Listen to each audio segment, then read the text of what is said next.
Merci, veuillez vous asseoir.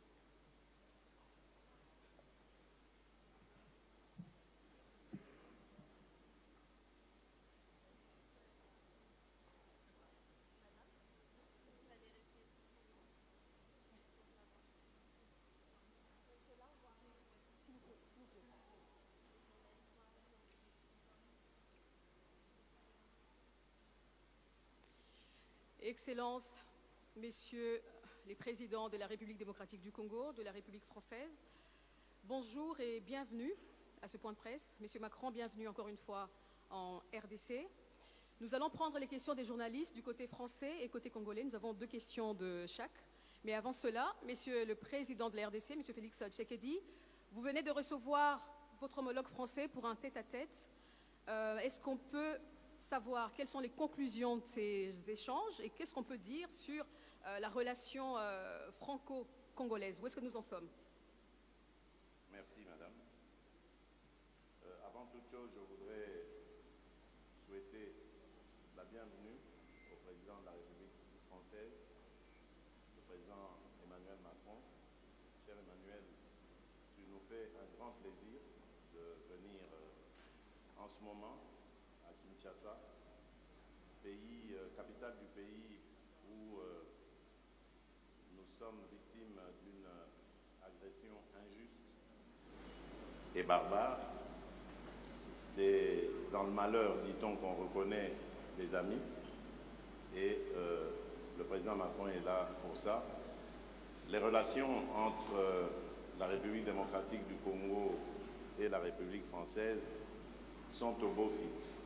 Et après la discussion que nous avons eue, le président Macron et moi, je peux dire que nous avons tracé les pistes d'une coopération encore plus importante. Vous savez que le président Macron a dernièrement esquissé les grandes lignes de sa nouvelle vision de la politique française en Afrique. Je l'ai encouragé à ce sujet parce que j'estime que la France-Afrique est dépassée et que si la France veut être aujourd'hui en compétition avec tous les autres partenaires de l'Afrique, elle doit se mettre au diapason, évidemment, de la politique africaine par rapport, évidemment, à ce que les peuples africains veulent et de la manière dont les peuples africains regardent désormais les partenaires de coopération au développement avec qui ils sont en contact. Je me suis réjoui d'apprendre de la part du président français que cette approche est aussi la sienne et que je lui laisserai évidemment le soin de préciser cela et que moi j'allais dire cela va dans le sens évidemment des intérêts de l'Afrique. Pour ce qui est de ce que j'ai évoqué en entrée en matière, c'est-à-dire cette agression injuste et barbare, comme vous le savez, il y a eu un mini-sommet à Addis Abeba récemment, au cours duquel nous avons désigné le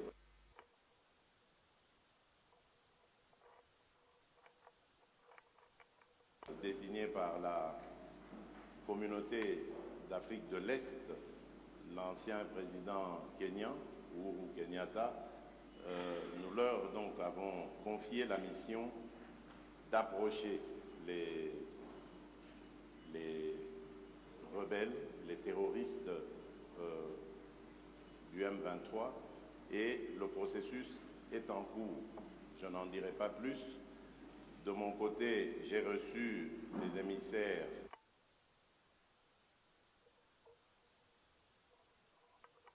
Macron, qui lui-même a récemment visité l'Angola et rencontré le président Lourenço, et il peut aussi, s'il le veut, dire ce qu'il en pense. Moi, je reste, comme vous le savez, toujours sur ma position. Je demande à voir, parce que nous ne sommes pas au premier processus prêt. Les cessez-le-feu, nous les avons déjà décidés depuis le processus de Nairobi. Ensuite, il y a eu celui de Luanda, où il y a eu encore un cessez-le-feu plus un calendrier qui commençait le 25. Après le cessez-le-feu, il y avait le retrait jusqu'au 15 janvier, et puis ensuite nous donnons la chance à la paix, car comme je vous l'ai dit, ma présidence, elle est destinée plutôt à favoriser la cordiale entente entre les peuples, à commencer par les peuples des pays voisins. Donc je ne mettrai jamais d'entrave à tout ce qui peut aller dans le sens de respecter ou de promouvoir plutôt le processus de paix et de stabilité dans la région. Pour le reste, nous avons parlé des problèmes d'échange économique, des attentes qui sont celles de la RDC. Et là, j'ai eu vraiment le plaisir de constater qu'il y a un engouement certain de la part de la France à vouloir s'engager aussi dans cette compétition que j'évoquais tout à l'heure, dans le business, dans les affaires en République démocratique du Congo, dans des partenariats que nous voulons gagnant-gagnant, que tout le monde s'en sorte heureux et avec le sentiment d'avoir réalisé des partenariats qui sont satisfaisants. Nous avons évoqué également le problème des forêts. Il revient d'ailleurs de Libreville, où il a participé au sommet One Forest Summit. C'est un sommet qui a pris en compte, qui s'est plutôt attardé sur la forêt tropicale, la forêt du bassin du Congo, qui, comme vous le savez, aujourd'hui est le premier poumon de l'humanité et un atout formidable pour la lutte que nous menons tous contre le réchauffement climatique. Là aussi, nous avons développé une série d'idées et nous sommes arrivés aussi à des conclusions de partenariat importants pour à la fois mettre en avant cet atout considérable qu'est la forêt, mais également comment par la transformation sur place, la transformation locale, nous pouvons créer de la richesse et des emplois, bref, une dynamique économique qui peut être favorable à nos pays. Là aussi, la France accepte de s'impliquer, de nous suivre, c'est une très bonne chose. Enfin, les minerais stratégiques, nous les avons évoqués. La France veut faire partie du débat. Ce qui m'a le plus intéressé, c'est ce partenariat qui va être conclu, je crois, avec la firme française BRGM, qui va nous apporter son savoir-faire et nous accompagner dans la certification de nos minerais, la cartographie, et plus tard, évidemment, ça nous aidera à pouvoir mieux exploiter ces domaines. Donc voilà en bref ce que nous avons passé comme sujet, et je peux dire en conclusion que la France revient en force en République démocratique du Congo.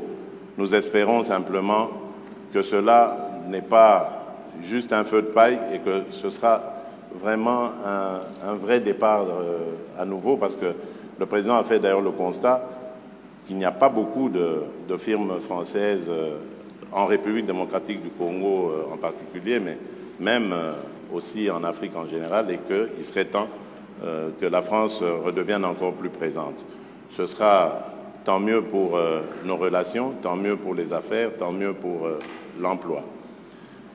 Voilà, mesdames et messieurs, ce que je peux dire en substance, en attendant évidemment les questions des journalistes. Merci, je vous remercie. Président. Merci beaucoup. Monsieur le Président Macron, c'est votre première visite officielle en République démocratique du Congo, le plus grand pays de la francophonie.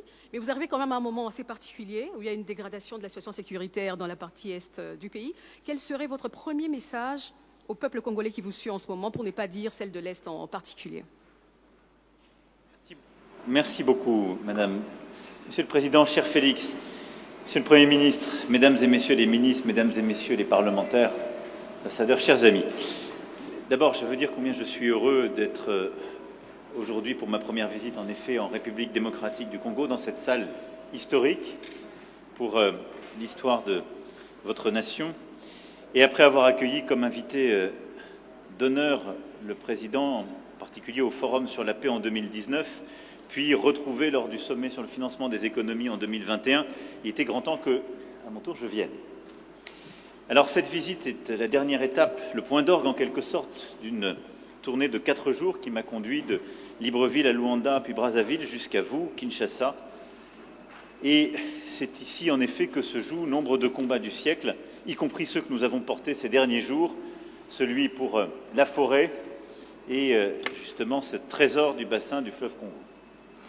Alors cette visite, vous l'évoquiez à l'instant, arrive à un moment particulier pour la République démocratique du Congo et j'en mesure toute la gravité. Elle intervient à un moment, vous l'avez dit, Président, où une région, un peuple, un pays, vit le nouvel acte d'une tragédie qui, depuis près de 30 ans, ne s'est jamais vraiment éteinte. Des centaines de milliers de Congolais revivent le cauchemar de la guerre, de la fuite, du dénuement absolu. Une ville, Goma, est à nouveau sous la menace d'une rébellion qui emprunte de nouveaux acronymes, aujourd'hui le M23, mais dont le visage et les soutiens extérieurs et l'agenda sont connus. La France ne s'est jamais résignée à une soi-disant fatalité de l'histoire et à ce que l'horreur de la guerre puisse se répéter. Parce que la guerre qui revient, c'est ajouter des morts aux morts et des drames aux drames. Et en disant cela aujourd'hui, je veux également pleinement mesurer le poids de l'histoire, les drames qui se sont joués dans votre pays, les crises et guerres précédentes, qui nécessiteront que la justice pour le temps présent et la justice pour les crimes passés puissent passer. Face à une histoire dont le nombre de victimes équivaut à celui des guerres mondiales que nous avons vécues, la France ne prétend pas, et je ne prétends pas avoir seule une solution. La solution est dans un réveil collectif, dans la prise de conscience qui se joue ici, qui est l'affaire de tous et de toute la région. Et aux crimes et aux tragédies qui se déroulent sous nos yeux, nous ne devons pas ajouter l'oubli et l'abandon. Alors je souhaite aujourd'hui que la France reste fidèle à son rôle d'allié indéfectible de la RDC pour défendre son intégrité et sa souveraineté. La République démocratique du Congo ne doit pas être un butin de guerre. Le pillage à ciel ouvert de la République démocratique du Congo doit cesser. Ni pillage, ni balkanisation, ni guerre.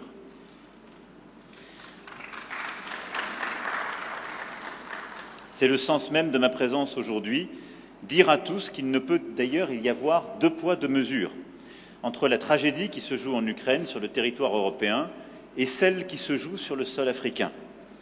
Et la solidarité ne saurait être à géométrie variable. Et à cet égard, je veux vous saluer, Monsieur le Président, pour la clarté de vos expressions et de vos votes à l'Assemblée générale des Nations unies quand il s'est agi de condamner l'agression russe et de défendre le droit international. Vous méritez la même clarté. Nous avons, au cours des derniers jours, écouté des acteurs humanitaires congolais et internationaux engagés sur le terrain. Et c'est la première réponse de court terme. Nous avons entendu leur alarme face au dramatique manque de moyens qui se profilent sur le terrain et les situations extrêmes qui sont à nouveau vécues par nombre de vos compatriotes.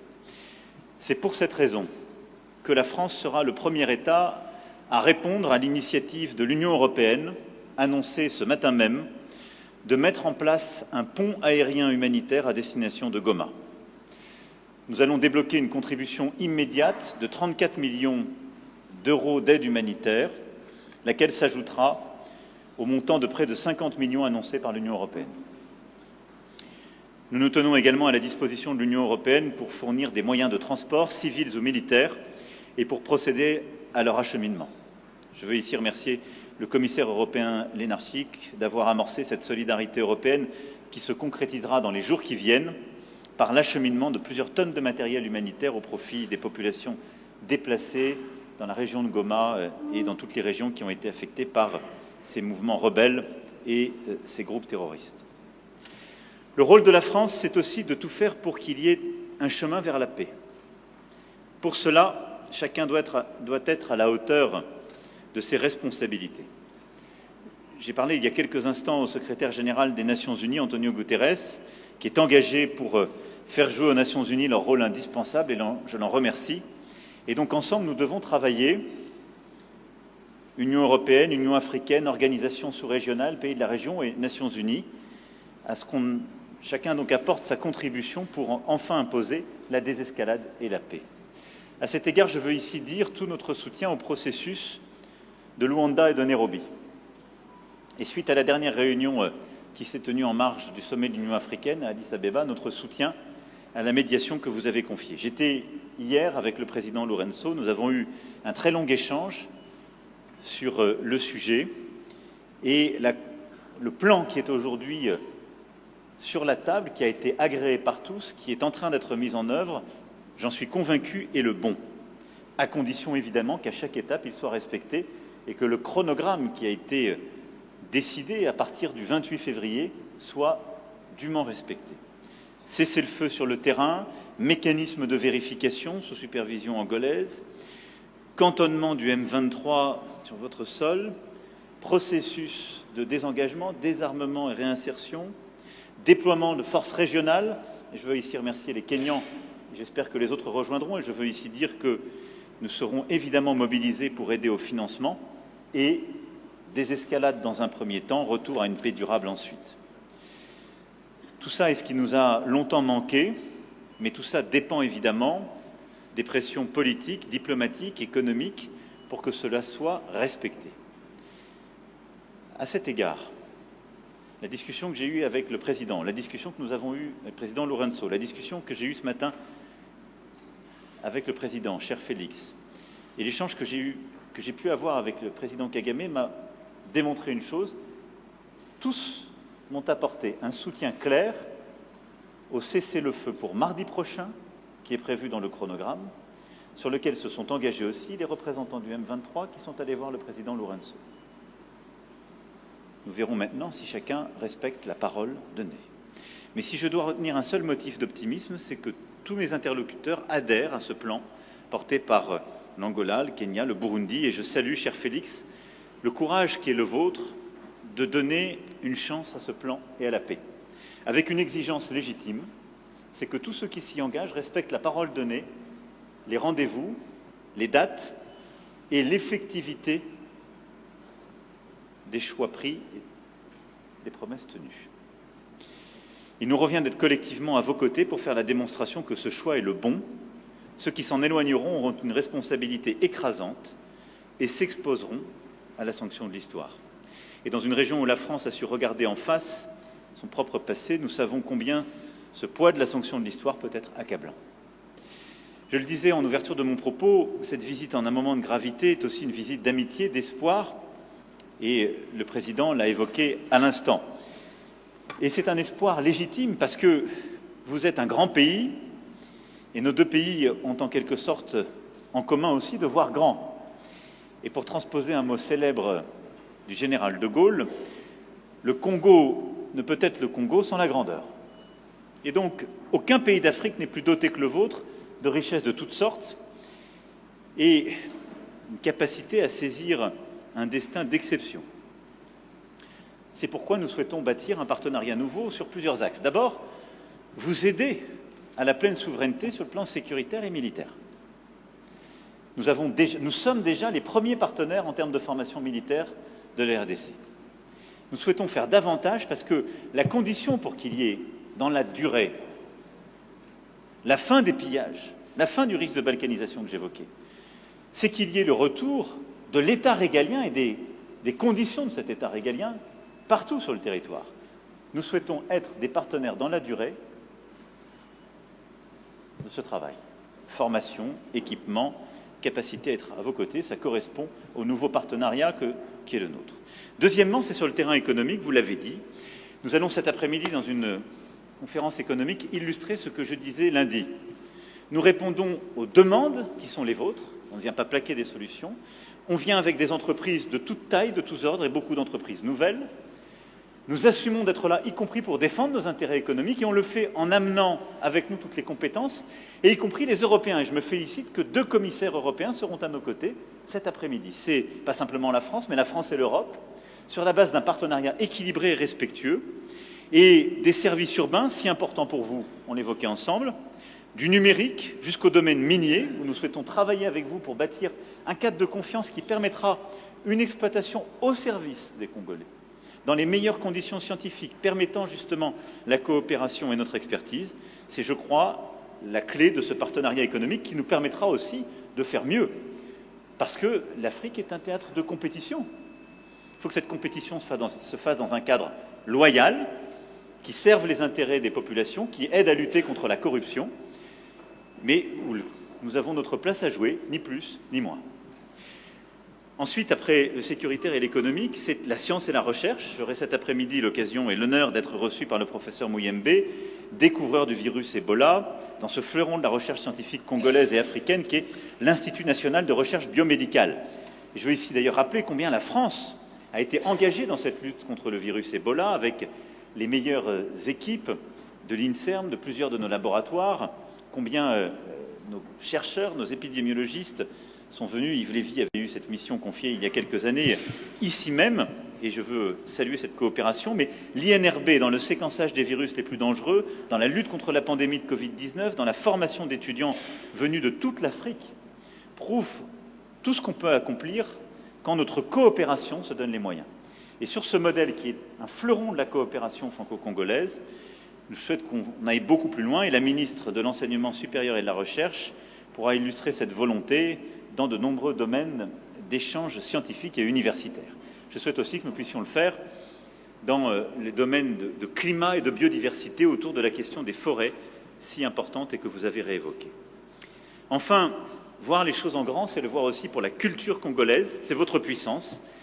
Il faut l'exercer, c'est votre intérêt, c'est le nôtre, d'avoir en Afrique et dans le monde, si je puis dire, l'équivalent d'un Nigeria francophone. Les créateurs et entrepreneurs qui nous accompagnent avec la ministre amènent avec eux, outre un immense intérêt pour leurs homologues congolais, tous les outils et les réseaux pour l'aider à se développer dans nombre de domaines nouveaux. Jeux vidéo, séries télévisées, bandes dessinées, e-sport, univers virtuel. De nombreux domaines où la créativité, le génie congolais a sa place à jouer, sa vocation, et qui sont des moyens d'expression, de partage pour nos jeunesses, des moyens aussi de création, de développement de nos industries culturelles et créatives extrêmement importants.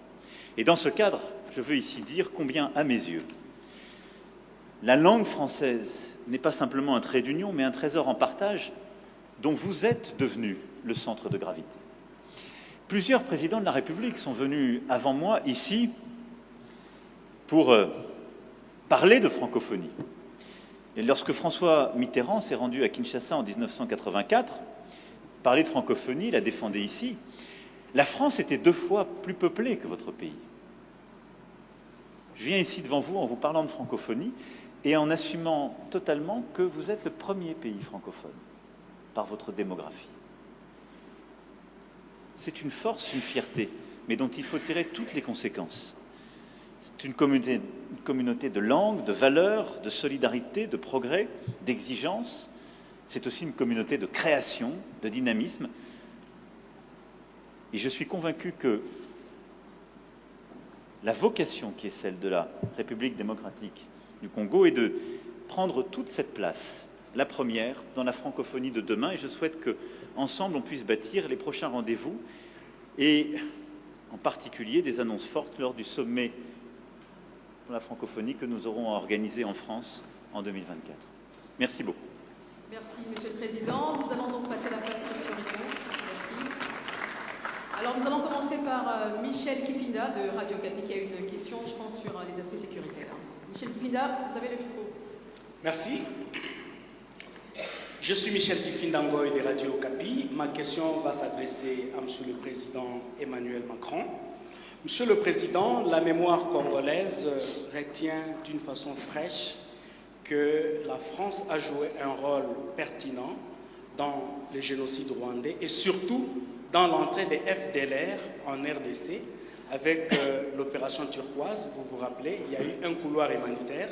On a fait entrer des militaires avec armes et munitions malgré l'opposition de l'autorité congolaise. Aujourd'hui, la RDC a déjà enregistré plus de 10 millions de morts. On est victime de notre solidarité. Comment la France compte-t-elle résoudre personnellement, puisque vous étiez là et c'est vous qui avez fait entrer ces militaires, cette problématique de la sécurité dans l'Est, et comment comptez-vous réparer le préjudice causé à la population congolaise? Ça, c'est le premier aspect de ma question. Le deuxième aspect de ma question, Monsieur le Président, puisque tous les rapports des experts des Nations Unies, Amnesty International et autres, attestent la thèse d'une agression rwandaise sous couvert du M23. Nous constatons que la France n'est pas assez chaude à condamner le Rwanda, à demander des sanctions, puisque vous siégez au Conseil de sécurité des Nations Unies, mais vous le faites avec agressivité contre la Russie. Pourquoi cette léthargie du côté congolais? Vous sentez-vous plus coupable de la mort de 800 000 Rwandais plutôt que de 10 millions de Congolais? Qui plus est, vous avez même donné 20 millions de dollars au Rwanda, pays agresseur à la RDC. La RDC peut-elle toujours continuer à considérer la France comme un pays ami? Merci, Monsieur le Président. Merci, Michel. Merci pour vos questions. J'ai dit dans mon propos introductif, et je vous le redis avec beaucoup de clarté, que la France est un allié de la RDC, continuera de l'être. J'ai dit avec beaucoup de clarté comment nous voyons la situation aujourd'hui, condamnant toute forme de pillage, de balkanisation, de menace de la souveraineté de votre pays. Je suis prêt à ouvrir tous les dossiers de l'histoire. Je l'ai fait avec le Rwanda. Si c'est le souhait du président Tshisekedi, je suis totalement favorable à ce qu'il y ait une commission d'historiens qui puisse assigner les responsabilités aux uns et aux autres. Vous avez rappelé une page sombre de l'histoire de la région. La France a assumé d'ouvrir tous ses livres et de la faire écrire par des historiens de manière totalement indépendante. Je pense que vous avez fait un raccourci qui, lui, n'a rien d'historique ni de juste entre le rôle qu'a pu jouer la France et la situation dramatique que j'évoquais et la guerre, la deuxième guerre avec les millions de morts dans votre pays dont je rappelais la gravité. Donc je récuse le raccourci que vous avez fait et la responsabilité qu'on pourrait assigner à la France parce que je suis pour la vérité, mais toute la vérité, je ne suis pas pour prendre tous les fardeaux. J'essaie de prendre les miens, et c'est déjà bien. Donc, oui, pour une commission d'historiens, pour faire ce travail, s'il vous semble utile, s'il semble utile au président, et donner les faits. Ensuite, soyons clairs, quelle est la situation depuis 1994 ? Plusieurs pays de la sous-région, il n'y en a pas qu'un, plusieurs, sont rentrés dans votre pays, et plusieurs groupes rebelles y ont prospéré, captant d'ailleurs beaucoup de richesses minières économiques qui devraient revenir à votre peuple. Et depuis 1994, et ce n'est pas la faute de la France, pardon de le dire dans des termes aussi crus, vous n'avez pas été capable de restaurer la souveraineté, ni militaire, ni sécuritaire, ni administrative de votre pays. C'est aussi une réalité. Il ne faut pas chercher des coupables à l'extérieur de cette affaire.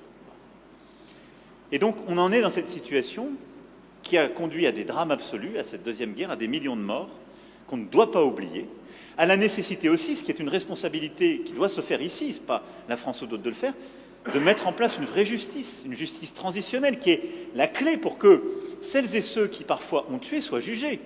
Et parfois, ils évoluent encore, ils sont là, ils sont encore avec des responsabilités. Comment voulez-vous qu'il y ait une paix durable et de la confiance dans un pays quand la justice n'est pas passée? Ne demandez pas, n'accusez pas la France pour quelque chose qui dépend de vous, là. C'est une réalité aussi. Mais très clairement, sur cette situation, depuis 30 ans, a pris un tour inacceptable. Donc voilà, oui pour faire la vérité sur l'histoire, non pour prendre tous les fardeaux, et si on est clair, soyons clairs jusqu'au bout et assignons toutes les responsabilités, y compris les responsabilités congolaises, y compris les responsabilités de la sous-région. Bâtissez une armée solide, construisez la sécurité et le retour de l'État partout sur le territoire, faites passer la justice transitionnelle pour que vous n'ayez pas des coupables et des criminels de guerre encore en responsabilité ou sur le terrain, soyez intraitables avec tous les voisins de la région quand ils viennent vous piller et nous serons à vos côtés. Je ne peux pas être plus clair sur ce sujet. La clé dans la durée, on l'évoquait avec le président Tshisekedi, c'est très clairement d'avoir la capacité de tenir tout le territoire et un discours de vérité avec toute la sous-région, parce qu'on ne peut pas rester sur un modèle économique qui consiste à ce que des ressources soient prises ici pour permettre, en quelque sorte, la stabilité économique de voisins. À ça s'ajoute un devoir aussi qui est de répondre à la menace terroriste. Je l'évoquais tout à l'heure rapidement. Les ADF sont des groupes qui n'ont pas de proxy régionaux. Ce sont des groupes terroristes sur votre sol qui menacent la stabilité et qui peuvent s'étendre, on l'a vu dans d'autres régions africaines, avec des conséquences terribles. Et ces mouvements terroristes islamistes, il faut aussi les combattre, c'est une question de sécurité nationale. Ensuite, pour ce qui est du M23 et des sanctions, j'ai toujours été très clair, et la France a constamment condamné le M23 et tous ceux qui le soutiennent. Et je suis ici pour que chacun prenne ses responsabilités, y compris le Rwanda. Aujourd'hui, la région assume ses responsabilités en mettant un plan de désescalade sur la table.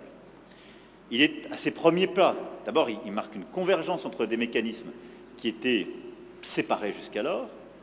Ensuite, il commence à fonctionner, en tout cas je le regarde avec beaucoup d'estime, d'amitié, si je puis dire, et de soutien.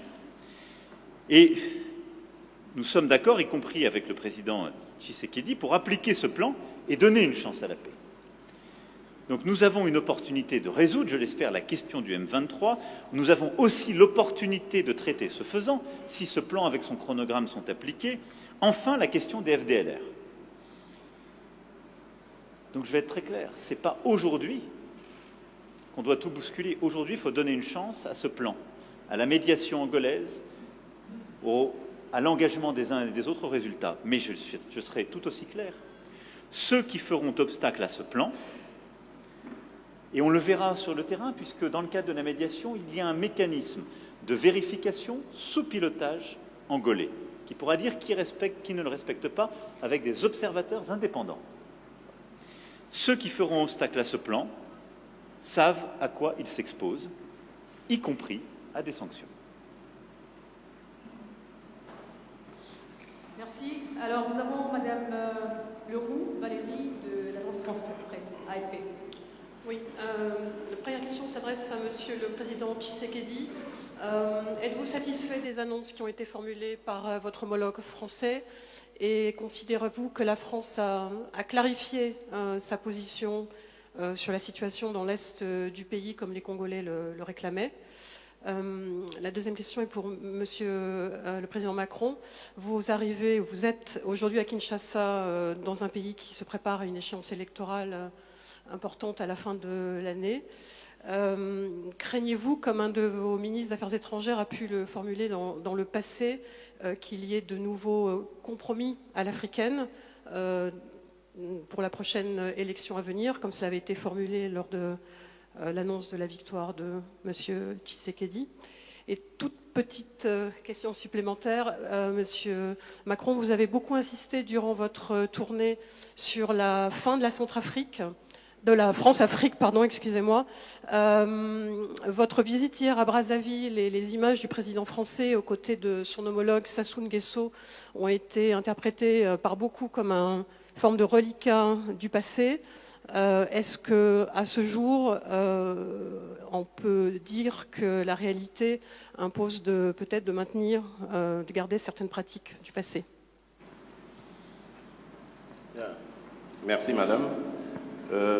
Les annonces du président français, bien évidemment, sont satisfaisantes, mais c'est encore sur le plan théorique. Il faut attendre de voir la pratique. Nous remercions la France et l'Europe pour ce soutien combien important à apporter aux déplacés de guerre, à nos compatriotes déplacés de guerre. Mais là, je dois préciser que j'avais fait une proposition pour accompagner cette aide à ces déplacés. Je l'ai faite tout à l'heure au président Macron. C'est celle d'apporter plutôt une aide au retour et non pas une aide à demeurer dans les conditions infrahumaines que ces déplacés de guerre vivent en ce moment. L'aide au retour aura l'avantage à la fois de ramener évidemment ces déplacés dans leur lieu de résidence habituel, mais aussi de mettre la pression sur le processus de paix, l'exécution du processus de paix, c'est-à-dire cessez-le-feu et retrait, parce qu'au moment où les populations feront mouvement vers leur localité d'origine, les terroristes du M23 devront quitter ces lieux. Et enfin, chose importante, ça donnera la possibilité, cette fois-ci, à la Commission électorale nationale indépendante de déployer ces machines et d'ouvrir ces bureaux pour enregistrer les électeurs. Parce qu'en ce moment, je vous le rappelle, nous sommes déjà en phase du processus électoral. Les électeurs sont en train d'être enrôlés. C'est déjà fait dans la partie ouest du pays. Actuellement, nous sommes dans la partie centre et la partie est. Le seul problème reste au niveau des zones de troubles où nous avons besoin que l'ordre revienne ainsi que la stabilité afin de pouvoir continuer avec le processus électoral. Sinon, nous risquons d'avoir un retard considérable qui impactera sur la date prévue par le calendrier. Pour le reste, c'est comme je l'ai dit, je demande à voir, surtout au niveau des sanctions, parce que je reste dubitatif quant à la bonne foi de ceux qui nous ont agressés.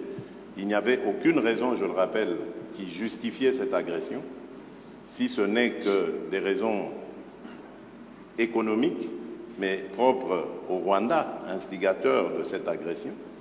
Maintenant, la question est de savoir est-ce que le Rwanda peut se passer de ce pillage systématique de la République démocratique du Congo qui date maintenant d'une vingtaine d'années. Et si c'est le cas, ben ça se vérifiera à travers ce processus. Et si ce n'est pas le cas, c'est là que je vérifierai les propos et les engagements du président Macron par rapport aux sanctions à prendre contre le Rwanda, et ça, il faut le préciser. Je vous remercie.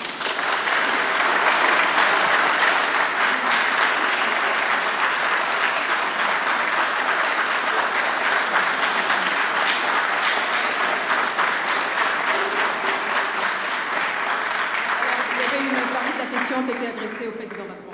Alors, je veux d'abord peut-être dire très clairement que j'ai expliqué la position de la France. Nous avons pris des engagements humanitaires et politiques très clairs, y compris d'ailleurs sécuritaires. Mais ce n'est pas la France qui apportera la solution. Et je le dis ici avec beaucoup de clarté et d'humilité. Et je pense que c'est à la fois l'honnêteté et c'est la condition pour pouvoir être heureux. Parce que si on attend trop de quelqu'un ou si on arrive là dans le sentiment qu'on pourrait résoudre tous les problèmes, on finit tous malheureux. C'est pas vrai. Bon, ensuite, je l'ai dit au président, moi je soutiens le processus. Je fais confiance aussi à l'engagement du président Lourenço. Et j'espère en quelque sorte ne pas avoir à aller jusqu'aux sanctions, parce que ça voudra dire que le chemin aura été respecté. Et je pense que tous ici dans cette salle, c'est ce que vous préférez. Parce que c'est ça qui permet d'éviter la guerre et de recouvrer une situation de stabilité. Enfin, sur les questions humanitaires, je voudrais distinguer deux choses. Il y a le pont humanitaire qu'on a décidé qu'on va financer de court terme, et il faut le faire parce que c'est livrer du matériel médical, de quoi se nourrir dans des situations d'urgence. Et ensuite, il y a la question de réfugiés et de déplacés, et je souscris à ce qui a été dit par le président, et nous accompagnerons ce mouvement sur à la fois le retour de ces populations vers des lieux qui auront été libérés par les M23. Puis le président m'a aussi parlé d'autres camps de réfugiés, cette fois-ci côté rwandais. Sur ce qui est des élections à venir, il y a un calendrier, il y a un engagement. La France a toujours été très claire, c'est-à-dire là aussi. Je pense que si on veut que les choses marchent, il faut partir avec de la confiance et se donner les moyens de la confiance. Et donc qu'il y ait un processus loyal, qu'il y ait une commission nationale indépendantes qui suivent le processus, avec des personnalités incontestables d'un point de vue politique et neutre, et qu'il y ait des systèmes d'enregistrement et d'organisation du vote qui soit aux meilleurs standards et qu'il y ait des observateurs régionaux, internationaux, déployés partout, avec peut-être d'ailleurs une association des communautés religieuses pour que de manière très locale, il puisse y avoir des observations dans chaque bureau de vote et qu'il y ait un processus de confiance qui soit mis en place. Donc moi, j'ai confiance en cela. Je sais combien le président Tshisekedi, qui est le fruit d'une alternance politique, est attaché à la clarté démocratique. Il n'y a aucune raison pour que les choses ne se passent pas dans les meilleures conditions. Et le rôle de la communauté internationale, c'est d'y aider en fournissant les moyens, la bonne organisation et le reste. Pour ce qui est de la France-Afrique, dont vous avez parlé, et de la fin de la France-Afrique et du fait qu'il n'y ait plus de France-Afrique, je ne suis pas sûr qu'on soit dans le meilleur pays pour en parler. Pas une façon de nous défausser, mais c'est une réalité, là aussi. Mais qu'est-ce que ça veut dire? Ça veut dire qu'on assume tout et qu'on part d'un nouveau pas. Le président Sassou Nguesso est président depuis longtemps dans son pays. Bon, c'est pas le choix de la France. Ça fait 14 ans qu'il n'y avait pas eu un président français qui était là-bas, et c'est normal que ce ne soit pas le choix de la France, parce qu'il se trouve qu'il n'est pas président français. Donc, quand on va au Congo-Brazzaville, parce qu'il faut humilier personne quand on fait une tournée régionale, ça ne me choque pas particulièrement que le président français rencontre le président du Congo. Voilà. Alors après, la question, c'est qu'est-ce qu'on lui dit? C'est pas pour lui servir la soupe. Et donc, j'ai tenu un discours cohérent avec ce que je vous disais lundi, qui est celui de bâtir des nouveaux partenariats. Une politique pour le climat et la forêt qui correspond à nos ambitions et l'application de ce qu'on a lancé à Libreville. Une politique culturelle nouvelle en défendant justement les artistes, y compris les plus insolents et les plus innovants. De nouveaux partenariats en matière économique pour les petites et moyennes entreprises, pour faire davantage là-bas et améliorer le cadre d'affaires, ce que je lui ai demandé parce qu'il n'est pas bon aujourd'hui. Donc c'est une politique exigeante, sincère, d'avenir. Voilà. Mais si on se met en quelque sorte dans une situation qui consiste à dire partout où il y a des dirigeants qui ne sont pas élus aux meilleurs standards démocratiques ou ceux qui nous plaisent, ou qui sont là depuis trop longtemps, il n'y a plus de déploiement de la France ou de partenariat, ben vous serez les premiers à m'expliquer le lendemain qu'il n'y a plus de politique de la France du tout et qu'il n'y a plus de présence de la France. Donc, on fait avec les dirigeants qui sont là, avec respect.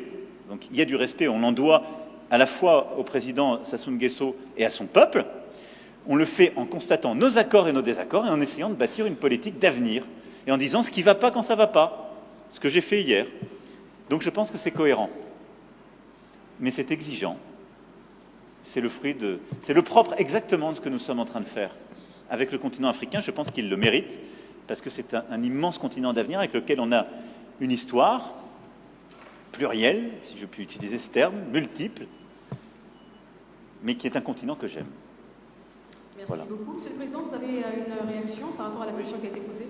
Oui, je voulais réagir par rapport à cette question sur le compromis à l'africaine, enfin ce petit commentaire, pour dire que, voyez-vous, madame, c'est justement ça qui doit changer dans nos rapports avec la France en particulier, mais l'Europe en général, l'Occident.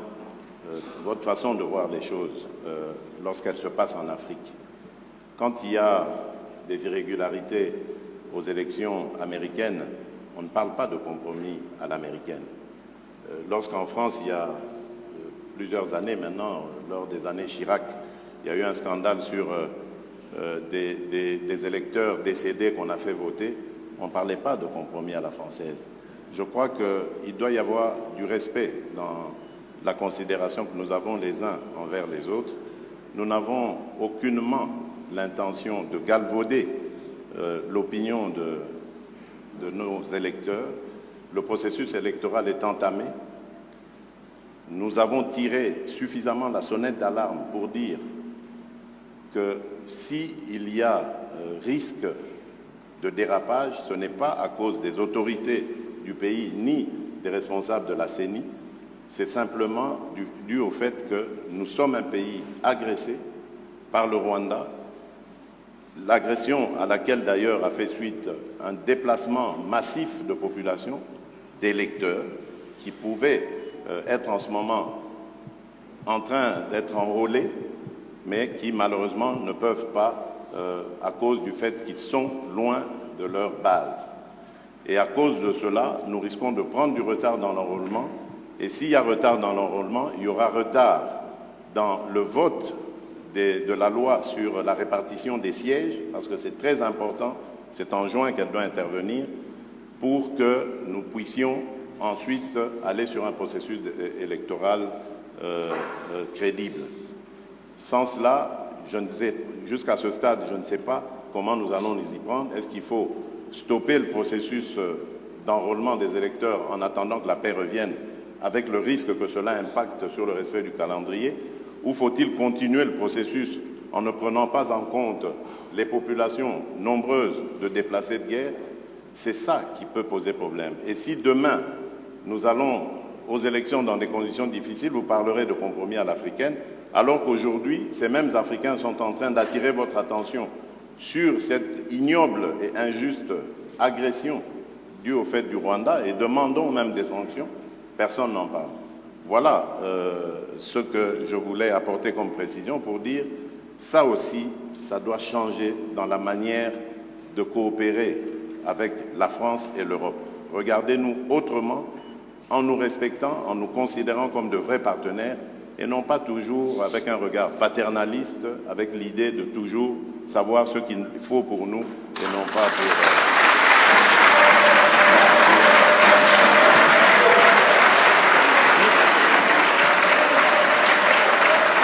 Voilà, merci. Je pense que le président Macron a Oui, une réaction. malgré les vivas, si le président Tshisekedi m'y autorise, je voudrais apporter un commentaire au commentaire. Je m'explique. D'abord, je pense que c'est très bien parce qu'on lève beaucoup de malentendus à travers ce jeu de ping-pong. D'abord, je veux que vous sachiez que quand il y a des problèmes électoraux aux États-Unis d'Amérique ou en France, la presse française en parle. Elle les dénonce, elle l'explique, elle s'en saisit et elle en parle de manière aussi intraitable qu'elle le fait quand elle parle de vous. Donc il n'y a pas de double standard. Ce qui serait inquiétant, c'est si la presse française n'en parlait pas pour vous, mais elle en parle aussi pour nous. Mais pas de compromis. Non, mais elle parle de tout, elle parle de malversation quand il y en a. Elle parle beaucoup plus, elle va beaucoup plus loin, il n'y a pas de sujet. Elle essaie de dire la vérité, c'est le travail d'une presse indépendante. Et donc, il ne faut pas être choqué que la presse, quand elle a écho, quand elle entend des oppositions qui disent qu'il y a des problèmes, vous pose la question. Ce serait un double standard si elle disait on est en Afrique, donc on ne pose même pas la question, ce n'est pas un sujet. Non, elle pose la question, mais elle le fait aussi chez nous. Chez nous. Et il se trouve que chez nous, quand il y a des malversations politiques, je ne voudrais pas que des malentendus s'installent, y compris quand on fait référence au président Chirac, il y a des procès qui sont faits. Et les gens sont condamnés, parce qu'il y a une justice indépendante. Donc il y a une presse indépendante et une justice indépendante. Ça crée une démocratie qui est parfois vibrante. Alors je ne dis pas que c'est... on se fait attaquer, mais c'est très bien. Ça permet des alternances démocratiques et ça permet de bâtir par cette maïotique une vérité. Ça, c'est la première chose. Ne croyez pas qu'il y a un double standard. Ça n'est pas vrai. Ne croyez pas que ce soit de l'irrespect. Ça n'est pas vrai. Parce que les journalistes français, européens ou américains posent les mêmes questions à leurs dirigeants chez eux. La deuxième chose, et ça me permet d'insister, parce que le président a parlé de la France en répondant à la question. Quand un ou une journaliste française pose une question, ça n'est pas le gouvernement de la France. Et c'est bien comme ça. Mais il ne faut pas tout confondre. Non, parce que non, mais c'est pas une position de la France. Je faisais allusion. Parce qu'il n'y a pas de, il y a plus, il y en a eu. Je faisais allusion au propos de Le Drian. Lui, il est officiel français. Oui, mais le compromis à l'africaine, c'est Le Drian, c'est pas la journaliste. C'est exact, mais ce compromis. Mais cette formule, président, on sait d'où elle est sortie et on sait le contexte électoral. Non, mais on sait le contexte électoral. Et il n'y avait pas de caractère de mépris dans la formule de Jean-Yves Le Drian. À Nairobi, d'ailleurs, grâce à toi, on a pu s'expliquer avec lui. Et la France a beaucoup œuvré, vous le savez ô combien, pour qu'il y ait alors une alternance, qui n'aurait pas été à ce moment-là un mécanisme spontané. Je ferme cette parenthèse, mais je voulais faire cette précision. Pardon. Merci, très bel échange. Alors, je pense qu'on va peut-être réduire la phase questions-réponses. Il nous en reste 2. Alors, messieurs les journalistes, vous me posez votre question que si elle n'a pas encore été posée ou s'il n'y a pas eu de réponse apportée. Alors, on va prendre une autre question congolaise. Messieurs Patient Ligodi de Actualité.cd. Il est par là. Merci beaucoup. au président Emmanuel Macron. Je suis désolé de revenir là-dessus. En décembre dernier, la secrétaire d'État Chrysoula Zakoropoulou a ouvertement condamné au nom de la France le soutien apporté par le Rwanda au M23. 3 mois plus tard, qu'est-ce qui fait qu'au plus haut niveau, vous n'arrivez toujours pas à le faire? Pourquoi la langue lourde sur cette question? Monsieur le Président, pourquoi le mot agression est considéré comme un mot tabou? Votre homologue juste à votre côté l'a prononcé 6 fois, j'ai compté. Pourquoi avez-vous du mal à nommer l'agression rwandaise alors que tous les rapports indépendants le disent et le prouvent? Vous avez tout à l'heure parlé des discours de vérité. Alors le peuple congolais voudrait également entendre cette vérité de votre bouche, l'agression rwandaise. Au président Tshisekedi, Excellence, n'avez-vous pas l'impression d'être pris au piège par l'EAC et à tous ces processus? 3 calendriers de retrait. Toujours rien. Comment sortir de ces pièges alors que le mandat offensif de la force régionale est bien clair? Merci. Tu commences peut-être? J'en ai 30 minutes. Être prise au piège, je ne pense pas. D'abord, lorsque la République démocratique du Congo a décidé d'adhérer à l'EAC, ce n'était pas pour des problèmes sécuritaires. Au contraire, c'était pour des problèmes d'avantages douaniers. Je vous rappelle ici que la majeure partie de nos compatriotes vivant à l'Est, les opérateurs économiques, j'entends, et même bien d'autres dans d'autres secteurs, travaillent souvent avec les pays d'Afrique de l'Est. Et lorsqu'il y a importation de denrées de tout genre, c'est par les ports de Mombasa et de Dar es Salaam principalement que cela vient. Et donc, nos opérateurs économiques n'étaient pas dans les mêmes conditions de concurrence que leurs homologues des pays voisins. Et ça avait un impact négatif pour notre économie parce qu'ils étaient obligés à ce moment-là de migrer vers ces pays, de vivre là-bas et donc de faire gagner plus de ressources à ces pays-là qu'à la République démocratique du Congo. Donc ça, ce n'est que pour l'aspect économique. Il y en a bien d'autres qui ont milité à ce que nous prenions la décision d'adhérer à cette communauté. Et puis, vu la taille de la République démocratique du Congo qui se situe au centre de l'Afrique, ça aurait été une opportunité formidable, surtout en ce qui concerne aujourd'hui la zone de libre-échange continentale, l'intégration de l'Afrique. Ça aurait été une opportunité formidable d'adhérer, et ça l'est, c'est une opportunité formidable parce que ça nous permet d'être au cœur de tous ces échanges entre l'océan Indien et l'océan Pacifique. Donc il faut regarder notre adhésion à la communauté d'Afrique de l'Est de cette manière-là. Malheureusement, entre-temps, par accident ou par velléité hégémoniste ou de pillage de nos ressources, le Rwanda nous fait la guerre, mais cela ne doit pas remettre en cause toute la raison d'être de notre adhésion dans cette communauté. Alors, maintenant, lorsque vous me parlez de piège, je ne suis pas d'accord avec ça. Parce que d'abord, les forces kenyanes se sont déployées comme elles s'étaient engagées de le faire. C'est le cas aujourd'hui. La difficulté, et j'en conviens avec vous lorsque vous parlez de sorte d'attitude bizarre de la part de la communauté de l'Afrique de l'Est, la difficulté aujourd'hui, c'est de passer à la contrainte, comme ça avait été le cas. Mais vous savez, la contrainte, c'est la guerre. La guerre, on sait quand on la commence, on ne sait pas quand on la termine. Vous avez plusieurs exemples dans le monde aujourd'hui. Et je crois que ces pays veulent donner la chance à la paix, mais alors jusqu'au bout. Et c'est notre cas aussi, nous, République démocratique du Congo, qui sommes les plus concernés par cette agression. Parce qu'à cause de cette agression, nous sommes obligés aujourd'hui de consacrer nos ressources à renforcer les capacités de notre armée, alors qu'on pouvait continuer avec notre programme de développement local des 145 territoires, avec le financement de la gratuité de l'enseignement, avec le financement de la gratuité et de la couverture santé universelle. Donc voilà, je peux continuer comme ça, des tas de projets sur lesquels nous étions engagés et que nous sommes maintenant obligés d'arrêter parce qu'il faut se consacrer à la sécurisation de nos populations et de notre territoire. Et donc c'est d'abord l'affaire des Congolais avant d'être celle de nos voisins. Nos voisins viennent en aide à ce que nous recouvrions la paix et j'espère qu'ils auront raison.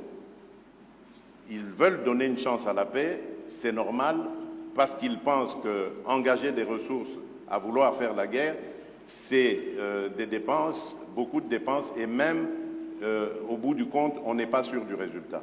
Donc donnons d'abord une chance à la paix, et je suis d'accord avec ces pays voisins, et ensuite nous verrons. Mais comme je l'ai dit, moi je reste vigilant, parce que dubitatif, compte tenu de ce que je sais des velléités rwandaises, et compte tenu de ce que je sais de leurs engagements pris jusqu'ici, qui n'ont jamais d'ailleurs été respectés. Voilà. Pour ce qui est de votre question, j'ai été très clair sur la condamnation du M23 et de tous ceux qui le soutiennent, y compris le Rwanda. Bien sûr. Donc, je ne peux pas être plus clair que ça. Après, ce n'est pas une question de dénonciation. Je l'ai fait. Nous l'avons fait depuis des mois. Parler d'agression, on l'a fait par des groupes. Des groupes qui sont d'ailleurs des groupes incluant aussi des Congolais. Vous le savez comme moi. Donc ça n'est pas une agression d'une puissance extérieure. Ils sont soutenus par plusieurs puissances extérieures dans une logique de prédation, mais ces groupes ont aussi des ressortissants qui sont votre pays. C'est une réalité. Bon. Donc, je l'ai condamné, et on peut parler tout à fait d'agression, j'ai aucun problème, de tous ces groupes, y compris des ADF et autres. Et la France est un soutien et un allié de la RDC contre à la fois ces pillages, cette volonté de balkanisation. La question qu'il y a derrière ce que vous me demandez, c'est de savoir si on veut passer un cran supplémentaire, elle est tout de suite aux sanctions. J'ai répondu de manière très claire tout à l'heure. Nous dénonçons, nous condamnons, nous accompagnons le processus de médiation régionale, mais au moment où, pour la première fois depuis des mois, alors que jusqu'alors ces processus avaient été mis en échec par des refus de délivrer des visas pour permettre, par exemple, au M23 de bouger, ça a été fait, ils ont pu aller à Luanda. Il y a un processus qui avance. On a un rendez-vous mardi, je serai intempestif à vous dire il faut tout de suite sanctionner. Donc je vous l'ai dit, moi, je fais confiance à ce processus parce que je pense qu'on peut se faire plaisir, on peut faire de l'escalade de tribune ici devant vous. Mais demain, c'est quoi l'alternative au plan de paix régional? C'est la guerre. Est-ce que je souhaite la guerre pour vous? Non. Donc je souhaite défendre ce plan de paix régional qui me paraît sérieux, crédible et qui engage toutes les forces de la région. Parce que je n'ai pas trouvé de solution plus intelligente et plus crédible. Et donc dans ce cadre, je préfère faire confiance avec exigence, dire ce que nous attendons du Rwanda et des autres voisins, c'est de s'engager et de respecter les rendez-vous qu'ils se donnent, sous la supervision des médiateurs. Et s'ils ne respectent pas, alors oui, il doit y avoir des sanctions. Je vous le dis très clairement. Mais au bon moment et en fonction du processus qui a été décidé par votre président et ses homologues à Addis Abeba et qui est sous cette médiation angolaise. Alors la dernière question est de Madame Méral Christelle de France Télévisions. Bonjour, Christelle Méral, donc France Télévisions. La question s'adresse au président français. Monsieur Macron, après plusieurs jours en Afrique, vous rentrez donc demain matin en France. Le pays, mardi, pourrait être bloqué en raison de la réforme des retraites. Alors, est-ce que vous ne redoutez pas que le blocage s'installe? Et puis, si la réforme devait rester très impopulaire, est-ce que vous ne craignez pas que l'on vous reproche de ne pas être à l'écoute des Français? Vous comprendrez bien que j'ai déjà fait plusieurs commentaires sur cette réforme des retraites, qui a fait partie de mon engagement présidentiel. Et je ne vais pas, depuis ici, compte tenu des sujets qu'on est en train d'évoquer, de la lourdeur de l'actualité, de l'importance stratégique de cette tournée en Afrique, faire de nouveaux commentaires sur les commentaires. Je n'ai pas grand-chose de neuf à dire. Donc, ce qui m'importe, c'est surtout d'expliquer à nos compatriotes l'importance, en effet, dans un moment comme le nôtre, de passer 4 jours en Afrique, dans cette région qui est une région où une partie de notre histoire aussi s'est jouée. On était à Brazzaville hier, qui était la capitale de la France libre, où il y a une partie de notre passé, mais surtout beaucoup de notre avenir, sur le plan climatique, sur le plan de la biodiversité, culturelle, linguistique, mais aussi sécuritaire. Et donc, je pense que c'est important que le président de la République française, que les ministres compétents puissent se déployer, y compris dans ces moments-là, pour porter la voix de la France, agir. Et tout n'est pas suspendu à une seule chose, et tout ne doit pas l'être. Et donc, nous continuons à avancer, mais vous avez compris que je ne ferai pas davantage de commentaires sur la vie politique française, ici, depuis Kinshasa, à la fois parce que je n'ai pas grand-chose à dire, et ensuite par respect pour nos amis, compte tenu de ce qu'ils sont en train de vivre. Je voulais simplement vous dire qu'on est ensemble. Tsotsa Elongo, Tuko Pamoja, Tuji Pamwa, Betukele Kimvuka.